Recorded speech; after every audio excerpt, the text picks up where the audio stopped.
Bien, bonjour à tous, on vous retrouve du coup pour vous présenter le Fab Lab. Nous allons du coup vous montrer l'interview de Monsieur Perse. Du coup, nous allons montrer le Fab Lab et la spécificité SI. T'as d'autres choses à ajouter, Maël? Ouais, on va commencer du coup ce petit visionnage avec pour commencer une petite timelapse et une présentation de l'option SI par Monsieur Perse. On vous jette ça maintenant.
Qui, par l'intermédiaire d'une application, a programmé ces projecteurs.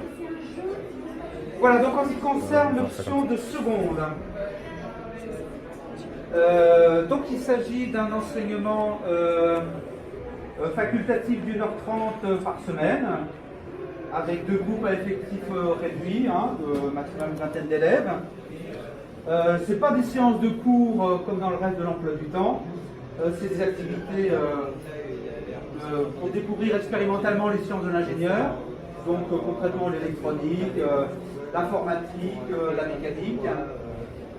Donc on est en train de réfléchir à une nouvelle progression avec de nouvelles activités pour la rentrée, notamment la création d'une mini-entreprise au niveau du lycée, qui permettrait à différents élèves dans différentes disciplines de participer, en sciences de l'ingénieur, STMG pour tout ce qui est notamment le marketing, la commercialisation, art plastique, BTS informatique et réseau, les projets ACF, etc.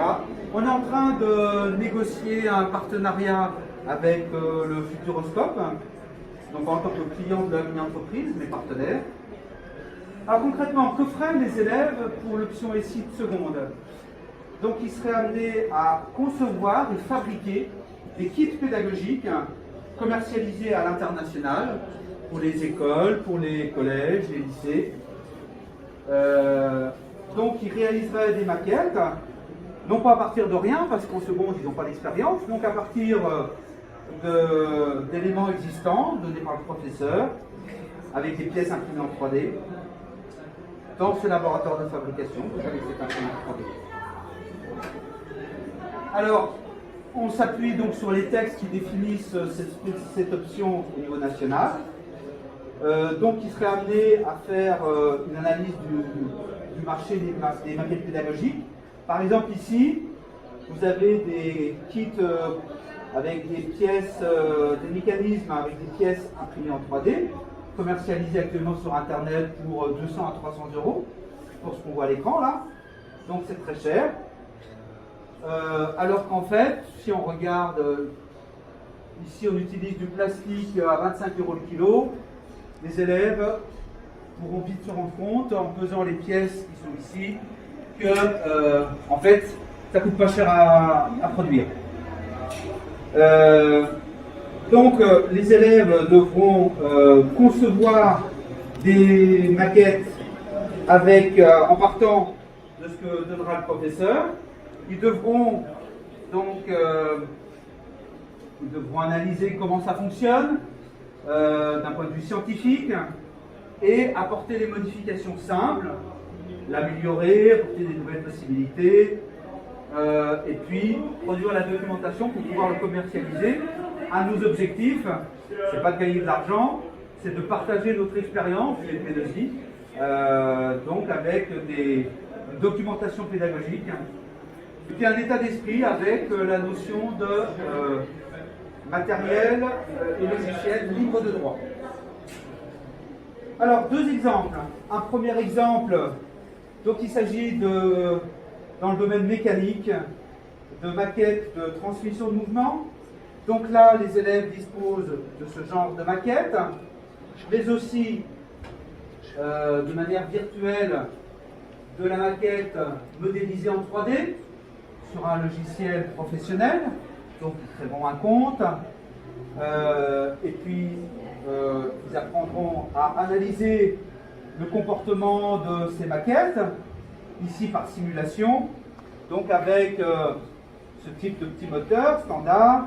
Ils vont comprendre que l'axe en rotation va entraîner donc une vis qui va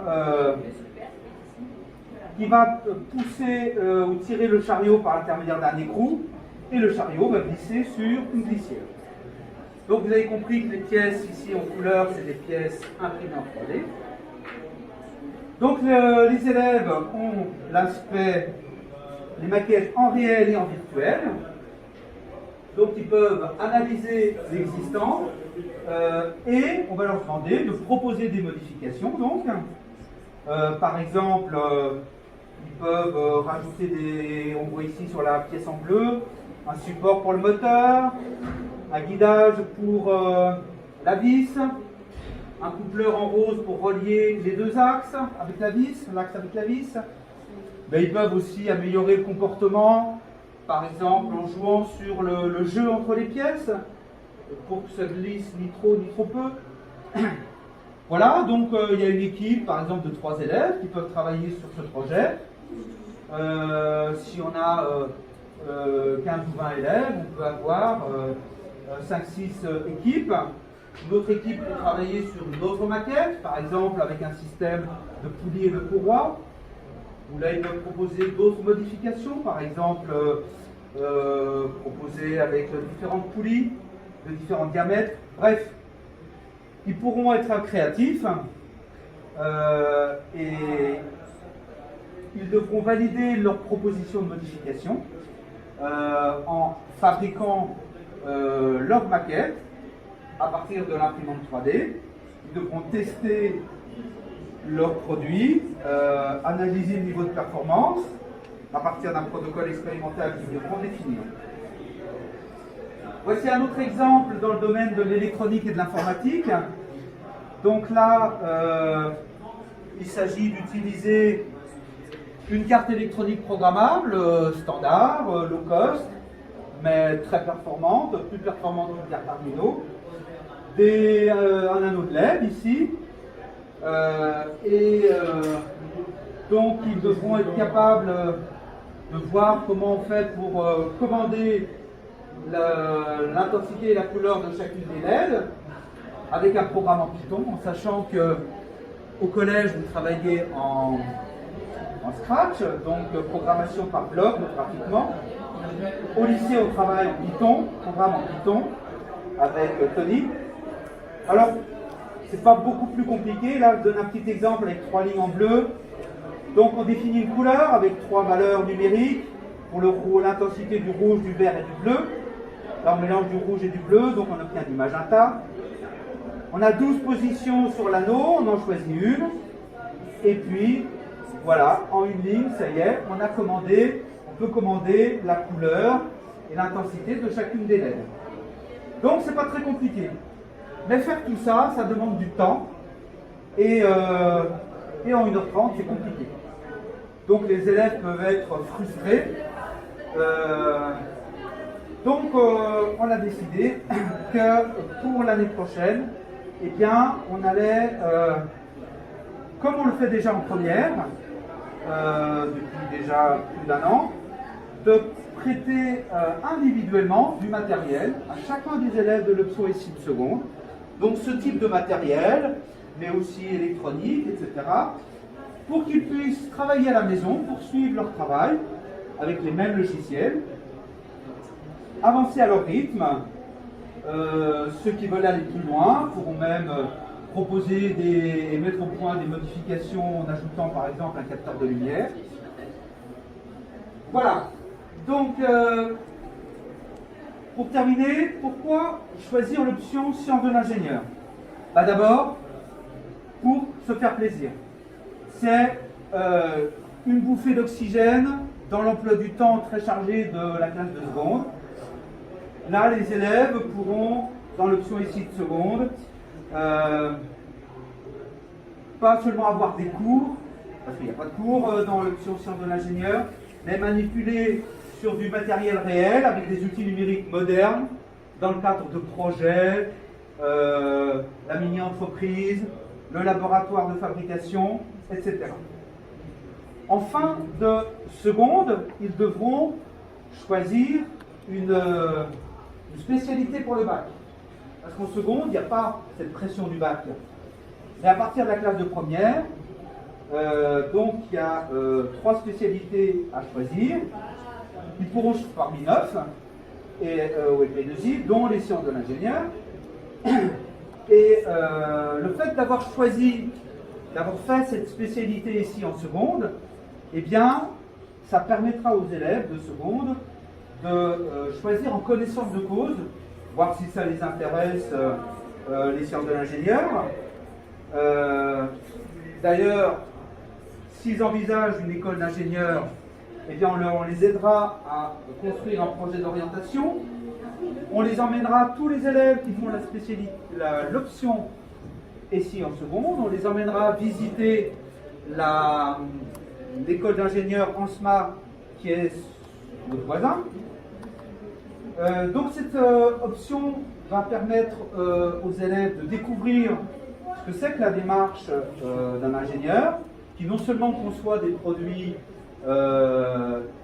innovants, mais doit aussi être capable d'encadrer des projets, d'encadrer des équipes, de gérer des projets et des équipes.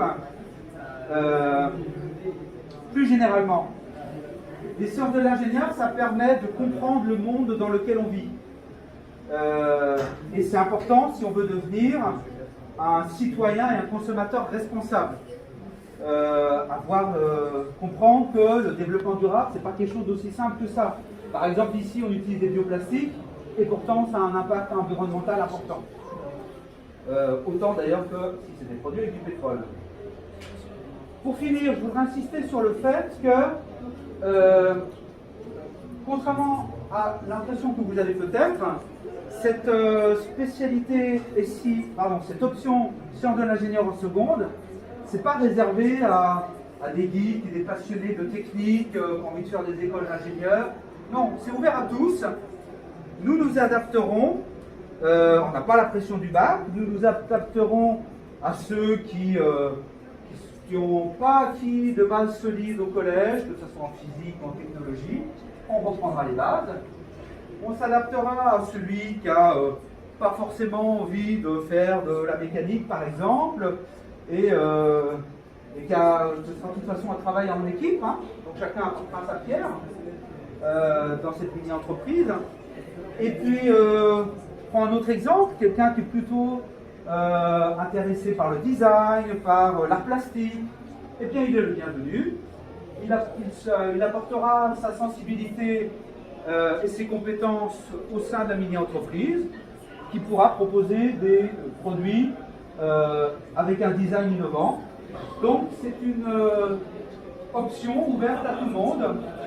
On n'a pas la pression du bac, on s'adaptera au profil de chacun. Quelques mots concernant la classe, là je vous ai parlé de la seconde, concernant la classe de première. En première, ça sera un petit peu différent, mais pas complètement. Il y aura un peu de cours, mais ça ne sera pas comme dans un lycée classique, cours, exercices, travaux pratiques. Non, on aura une démarche inductive, on part d'expérimentation à partir de matériel, là encore prêté individuellement à chaque élève. Et les travaux pratiques, au lieu de les faire en classe, il les fera à la maison. En classe, on fera la correction, on fera l'évaluation orale pour voir s'il a bien compris ce qu'il a fait. Et puis, on apportera des éléments de cours, des sortes de boîtes à outils correspondant aux différents besoins rencontrés. Et puis les exercices qui seront faits à partir d'extrait de la Banque nationale de sujets qui donne lieu à un contrôle continu pour le bac. Voilà. Alors, ce que je voulais préciser, c'est qu'en première, quand ils feront les expérimentations, ça ne sera pas uniquement comprendre comment ça marche, il faudra être capable de modéliser, modéliser avec des équations, avec des courbes, avec des schémas. Et puis on va aller beaucoup plus loin. Par exemple, on va essayer de commander ce moteur à partir de cette carte électronique en rajoutant une interface de puissance électronique. Il va falloir comprendre comment on module l'énergie en modulant des largeurs d'impulsion, etc. Donc on rentre dans des concepts plus théoriques, ce qu'on ne fera pas trop en seconde, sauf pour ceux qui veulent approfondir. Donc la modélisation avec des outils théoriques, ça sera en première, 4 heures par semaine, et puis pour ceux qui le souhaitent, en terminale, 6 heures par semaine. Voilà, j'espère que ce que je vous ai proposé vous semble motivant. Nous sommes ouverts à vos remarques, vos propositions et à vos questions.